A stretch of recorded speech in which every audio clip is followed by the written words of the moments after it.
Hello વિદ્યાર્થી મિત્રો, સ્વાગત છે તમારું ફરી એકવાર તમારી પોતાની YouTube channel SS Gujarat education પર. ઓકે, આપણે થંબનેલ ચેન્જ કરી દીધું છે આપણી યુટ્યુબ ચેનલનું. ઓકે, હવેથી આપણે પ્રકરણ નંબર 4નું સોલ્યુશન ધોરણ 11 BA ગાલા અસાઇનમેન્ટમાં વિભાગ બીમાં દ્વિતીય પરીક્ષાનું જે તમારું 2025નો અસાઇનમેન્ટ છે એમાં વિભાગ બીમાં પ્રકરણ નંબર શું છે 4નું સોલ્યુશન મિત્રો આપણે આજે આપણી પોતાની YouTube channel SS Gujarat education પર મિત્રો જોવાના છીએ. ઓકે, તો મિત્રો વિડીયોને અંત સુધી જોજો, કેમ કે આપણે એમાં થોડુંક સમજાવીને તમને પ્રશ્નો બધા ભણાવીએ છીએ, તો સમજીને વિચારીને જોઈને બધું તમે એ જોજા બધા વિડીયો. ઓકે, તો જોઈએ પછી આગળ શું કહેવા માંગે છે પ્રશ્નોને એ પહેલાં તમને જણાવી દઉં મિત્રો, જો તમે આખા ગાલા અસાઇનમેન્ટના સોલ્યુશનની મિત્રો શું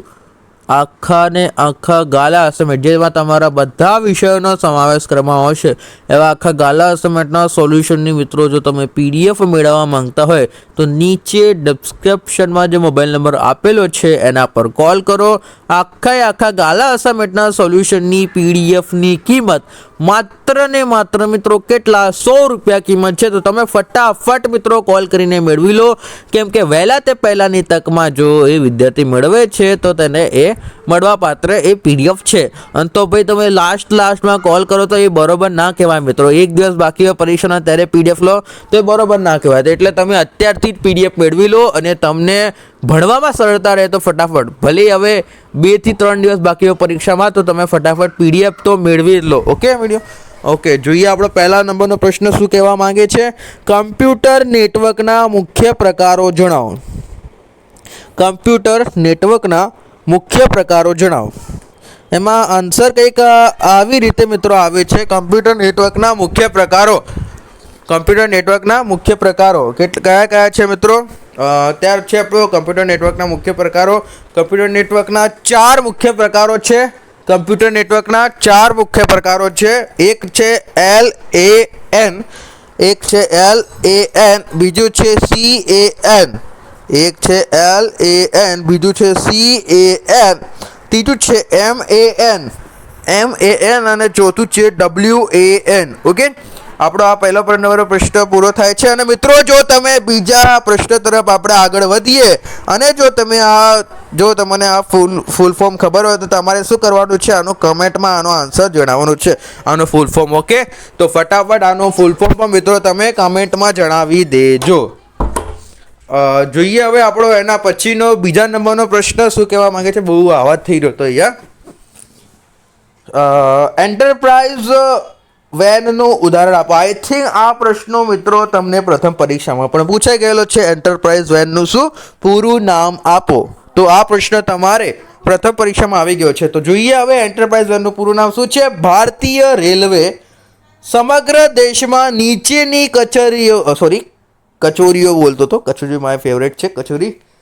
કચેરીઓના કમ્પ્યુટર્સને જોડે છે તે એન્ટરપ્રાઇઝ વેનનું ઉદાહરણ છે. એન્ટરપ્રાઇઝ વેન એટલે શું? ઉદાહરણ આપો. તો કે ભારતીય રેલવે તમે ઓબ્વિયસલી બધાને ખબર છે ભારતીય રેલવે એટલે શું. જે તમારી ભારતીય રેલવે છે એ સમગ્ર દેશના કચેરીઓના કમ્પ્યુટર્સને જોડે. જેમ કે અમદાવાદની ભારતીય કાલુપુર રેલવે સ્ટેશન હશે અને મુંબઈનું જે રેલવે સ્ટેશન હશે તો એના જે કમ્પ્યુટર હશે, અહીંયાના જે કમ્પ્યુટર હશે, બીજા સાઈડ રાજ્યના કમ્પ્યુટર હશે, એ બધાના જે કમ્પ્યુટર હશે એ એન્ટરપ્રાઇઝ વેનના હશે. જેમ કે એ બધા કમ્પ્યુટર એક સરખા હશે એવું અહીંયા કહેવામાં આવ્યું છે.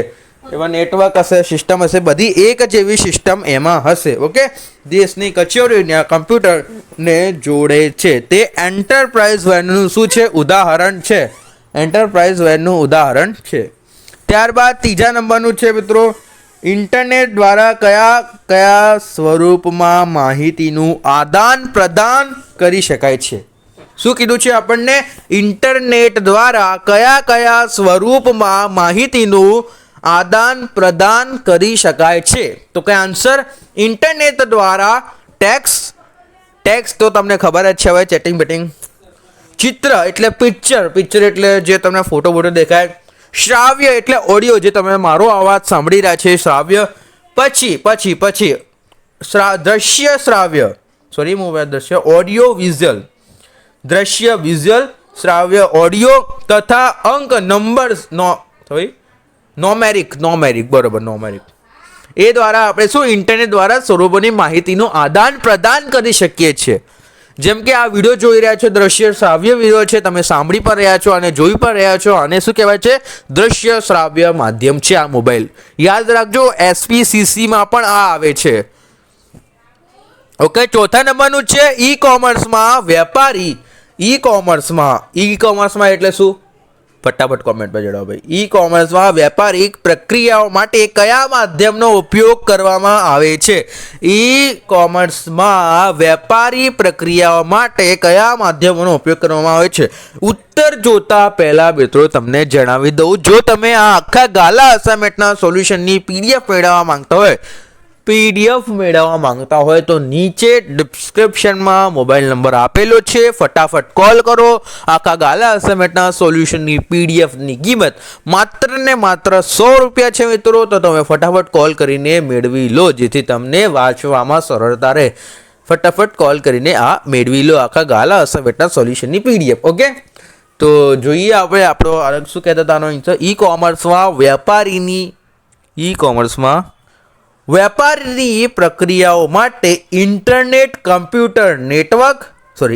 અલગ છે, કમ્પ્યુટર નેટવર્ક અલગ છે, પછી ઈમેલ સેવા, બેંક ક્રેડિટ કાર્ડ અને ડેબિટ કાર્ડ વગેરે માધ્યમોનો ઉપયોગ કરવામાં આવે છે. ઈ કોમર્સમાં વેપારી પ્રક્રિયાઓ માટે માધ્યમોનો ઉપયોગ કરવામાં કયા માધ્યમો? વેપારી કયો માધ્યમનો ઉપયોગ કરશે ઈ કોમર્સમાં? એક તો ઈમેલ મોકલશે અહીંયાથી ત્યાં, આ વેપારીને ત્યાંથી ક્યાંય લેવાનું હોય તો એ શું કરશે? અહીંયાથી ત્યાં ઈમેલ મોકલશે. પછી છે કમ્પ્યુટર નેટવર્કનો ઉપયોગ કરવામાં આવે છે, પછી બેંક ક્રેડિટ કાર્ડ હોય છે, ડેબિટ કાર્ડ હોય છે. ઇન્ટરનેટનો તો ઉપયોગ ઓબ્વિયસલી બધાએ કરવો જ પડે છે. ઓકે, પાંચમા નંબરનું છે ઈ કોમર્સનું કાર્યક્ષેત્ર દર્શાવો. શું છે? ઈ કોમર્સનું કાર્યક્ષેત્ર દર્શાવો. તો કે ઈ કોમર્સનું કાર્યક્ષેત્ર આ મુજબ છે. પહેલું, ધંધાથી ગ્રાહક. ઈ કોમર્સનું કાર્યક્ષેત્ર આ મુજબ છે. એક, ધંધાથી ગ્રાહક, બીજું ધંધાથી ધંધો, ત્રીજું ગ્રાહકથી ગ્રાહક અને ચોથું ગ્રાહકથી ધંધો. સાહેબ તો કંઈ ખબર પડી ને? સમજો ભાઈ, સમજો. પહેલું શું કીધું છે તમને? ઈ કોમર્સનું કાર્યક્ષેત્ર દર્શાવો. જો તમને એવું કીધું હોય ઈ કોમર્સનું કાર્યક્ષેત્ર દર્શાવો, તો એ જ કીધું હોય કે ઈ કોમર્સનું કાર્યક્ષેત્ર દર્શાવો. આ તો સાહેબ તમે દયા જેવું કરી રહ્યા છો. સમજદાર કો સમજદારી કાફી. ઈ કોમર્સનું કાર્યક્ષેત્ર આ મુજબ છે. પહેલું, ધંધાથી ગ્રાહક. ધંધો ચલાવતો એનાથી ગ્રાહક મળે. ધંધાથી ધંધો, ધંધા ચલાવતો ધંધાથી ધંધો તો વધે. ગ્રાહકથી ગ્રાહક, ગ્રાહકને કોઈ તમે માલ વેચો તો એ બીજા ગ્રાહકને લઈ આવશે, એટલો તમારો ગ્રાહકનો ફાયદો થતો રહેશે. અને ગ્રાહકથી ધંધો અને ગ્રાહકથી ધંધો ચાલવાનો જ છે. બસ આનો કહેવાનો મતલબ આ જ છે. ત્યારબાદ આપણો છઠ્ઠા નંબરનો પ્રશ્ન, આઉટસોર્સિંગ પ્રચલિત થવાનું કારણ શું છે? આઉટસોર્સિંગ પ્રચલિત થવાનું કારણ તમને પૂછ્યું છે. તો કે આઉટસોર્સિંગ પ્રચલિત થવાનું કારણ એ છે કે એક જ પ્રકારના કાર્યો માટે જરૂરી માનવ સંસાધન કેટલા દેશોમાં ઓછા દરે મળી શકતું હોય તે આઉટસોર્સિંગ. કે જો આઉટસોર્સિંગ પ્રચલિત થવાનું કારણ એ છે કે એક જ સંસાધનના પ્રકારો જરૂરી માનવ સંસાધન કેટલા દેશોમાં ઓછા દરે મળી શકતું હોય તે છે. ઓકે મિત્રો, આ વિડીયો જો તમને ગમ્યો હશે તો વિડીયો લાઈક કરી દો, ચેનલને મિત્રો સબસ્ક્રાઈબ કરી દો. અને જો તમે આખા ગાલા અસાઇનમેન્ટના સોલ્યુશનની મિત્રો PDF મેળવવા માંગતા હોય તો નીચે તમને ડિસ્ક્રિપ્શનમાં જે મોબાઈલ નંબર આપેલો છે તો એના પર મિત્રો ફટાફટ શું કરી દો, કોલ કરી દો. આખા ગાલા અસાઇનમેન્ટના સોલ્યુશનની PDFની કિંમત માત્ર ને માત્ર 100 રૂપિયા છે. તો ફટાફટ મિત્રો કોલ કરીને આખા ગાલા અસાઇનમેન્ટના સોલ્યુશનની PDF મેળવી લો. ઓકે, તો મળીએ મિત્રો. આપણા પછીનો આ નેક્સ્ટ વિડીયો કયો આવે છે તમને બતાવી દઉં.